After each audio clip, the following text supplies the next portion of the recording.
वर्ली शहर लॉकडाउन का आज दूसरा दिन। अत्यावश्यक सेवाओं को छोड़कर बाकी तमाम दुकानें बंद।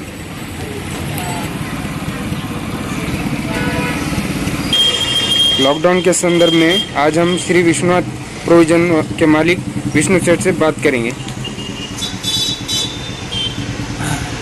नमस्कार, मैं बात कर रहा हूँ। ये लॉकडाउन की वजह से व्यापार लाइन पे भी थोड़ा असर पड़ा है, पर एक तरफ से लॉकडाउन किया वाला अच्छा भी है, जिसकी वजह से कोरोना में थोड़ा कंट्रोल हो सकता है और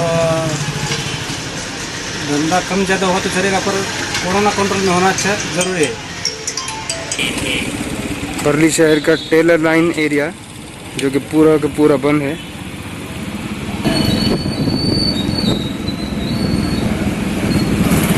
वर्ली शहर का टावर एरिया जहाँ पर सिर्फ अत्यावश्यक सेवाएं शुरू है, बाकी तमाम दुकानें बंद। पुलिस प्रशासन अपना काम करते हुए यहाँ पर नज़र आ रही है, बिना मास्क और बगैर पेपर की गाड़ियों पर कार्रवाई करते हुए यहाँ पर पुलिस प्रशासन दिखाई दे रही है।